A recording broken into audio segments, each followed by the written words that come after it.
నమస్కారం. ఇది సంగతికి స్వాగతం. రాష్ట్రంలో ఇసుక మాఫియా ఏ రీతిన కొనసాగుతుందో న్యాయస్థానాల వ్యాఖ్యలు చూస్తే అర్థమవుతుంది. ఎక్కడికక్కడ యథేచ్ఛగా దోపిడీతో వనరుల్ని సర్వనాశనం చేసేసింది ఇసుక మాఫియా. పర్యావరణానికి పెను విఘాతంలా మారిన ఈ దందాకు ఇన్నాళ్లు అడ్డు అదుపు లేకుండా పోయింది.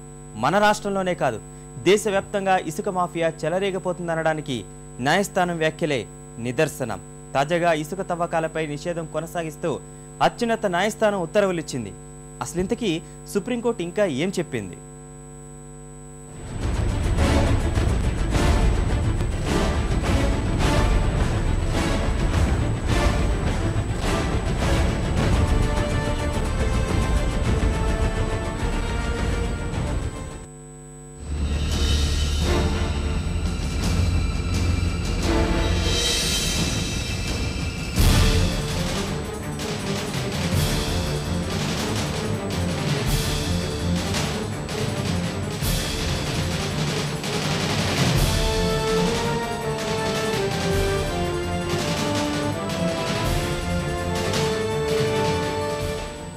అనుకున్నదంతా జరిగింది.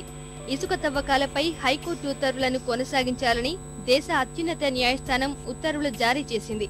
ఆంధ్రప్రదేశ్ ప్రభుత్వంతో పాటు ఇసుక వ్యాపారులు, నిర్మాణ కంపెనీల యజమానులు దాఖలు చేసిన 15 ప్రత్యేక అనుమతి పత్రాలపై justice KS Panicker, justice Radhakrishnan, justice CK ప్రసాద్లతో కూడిన ప్రత్యేక ధర్మాసనం రాష్ట్రంలో ఇసుక తవ్వకాలపై తీవ్ర వ్యాఖ్యలే చేసింది. పర్యావరణ నిబంధనలకు విరుద్ధంగా ఉత్తర్వులు జారీ చేయలేమని చెప్పింది. వాస్తవ పరిస్థితిపై 3 వారాల్లో నిర్ణయం చెప్పాలని కేంద్ర పర్యావరణ, అటవీ మంత్రిత్వ శాఖకు నోటీసులు జారీ చేసింది. 2010లో కేంద్ర పర్యావరణ మంత్రిత్వ శాఖ ఆధ్వర్యంలో జరిగిన సమావేశంలో తీసుకున్న నిర్ణయాలకు వ్యతిరేకంగా తాము ఎటువంటి నిర్ణయాలు తీసుకోలేమని స్పష్టం చేసింది. అటవీ పర్యావరణ మంత్రిత్వ శాఖ ఖనిజ తవ్వకాలపై తీసుకున్న నిర్ణయాలకు అనుగుణంగానే అనుమతులన్నీ ఉండాల్సిందేనని తేల్చి చెప్పింది. నదీ పరివాహక ప్రాంతంలో ఇసుక తవ్వకాలు ఇష్టం వచ్చిన రీతిలో చేయడం కుదరదని తేల్చి చెప్పారు. ఈ వ్యవహారంపై మార్గాలు అన్వేషించి అధ్యయనం చేసి 3 వారాల్లో పూర్తిస్థాయి నివేదిక అందించాలని కేంద్ర పర్యావరణ, అటవీ మంత్రిత్వ శాఖకు సుప్రీంకోర్టు ధర్మాసనం నోటీసులు జారీ చేసింది. రాష్ట్ర హైకోర్టు ఉత్తర్వులపై స్టే విధించాలని పిటిషనర్లు కోరగా అందుకు వ్యతిరేకించిన సుప్రీంకోర్టు ధర్మాసనం అత్యవసరమని భావిస్తే పర్యావరణ మంత్రిత్వ శాఖ అనుమతి తీసుకోవాలని సూచించింది.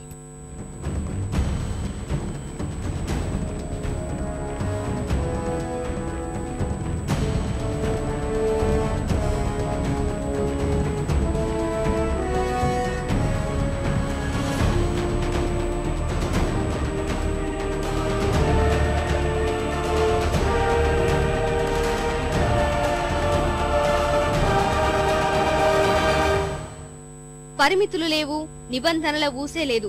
ఇసుక కనిపిస్తే తవ్వేయడమే. ఓ ప్రజా ప్రయోజన వ్యాజ్యంపై రాష్ట్ర హైకోర్టు ప్రభుత్వానికి సంధించిన సూటి ప్రశ్నలివి. గుత్తేదారులు నిబంధనలు ఉల్లంఘించి అడ్డగోలుగా ఇసుక తవ్వుకుపోతుంటే అధికారులు ఏం చేస్తున్నారు? పరిమితికి మించి తవ్వి ఇసుక తరలించేస్తుంటే ఇప్పటి వరకు ఎన్ని వాహనాలు సీజ్ చేశారు? కొందరి స్వార్థం కోసం మొత్తం పర్యావరణాన్ని బలిపెడతారా? భూమాఫియా, మద్య మాఫియా గురించి విన్నాం. ఇప్పుడు ఇసుక మాఫియా. అసలేం జరుగుతోంది? ఆదాయం కోసం గాలిని కూడా అమ్మేస్తారా? ఇవి రాష్ట్ర వ్యాప్తంగా ఇసుక తవ్వకాలు నిషేధిస్తూ హైకోర్టు సర్కారును ఉద్దేశించి చేసిన వ్యాఖ్యలు. కానీ ఒక్క ప్రశ్నకు ప్రభుత్వం బదులివ్వలేకపోయింది. తాత్కాలిక ఉపశమన చర్యలు తీసుకోలేకపోయింది.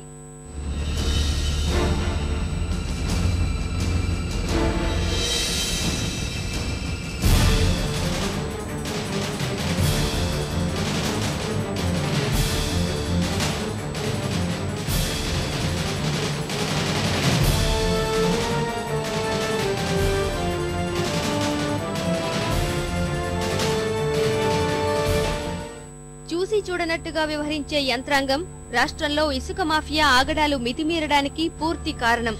సహజ వనరుల్ని మాఫియా నిలువున దోచుకు తింటున్నా చూస్తూ ఊరుకుంది. ఇసుక దోపిడీతో జలవనరులు ప్రమాదంలో పడుతున్నా పట్టనట్టే వ్యవహరించింది. రాష్ట్ర వ్యాప్తంగా అనుమతుల పేరిట ప్రభుత్వానికి నామమాత్రపు మొత్తాన్ని జమ చేస్తూ అడ్డగోలుగా ఇసుక తవ్వేస్తున్నా పట్టించుకోలేదు.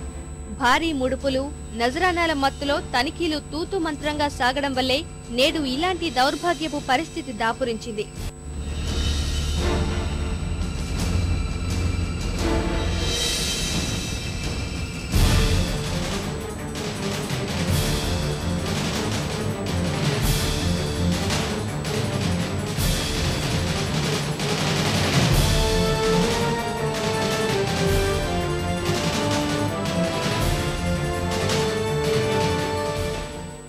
ఇసుక తవ్వకాలపై మార్గదర్శకాలు బేషుగ్గానే ఉన్నాయి, కానీ వాటిని పట్టించుకునేదెవరు? ఇసుక తవ్వకాలు సక్రమంగా జరుగుతున్నాయా లేదా అని చూసేదెవరు?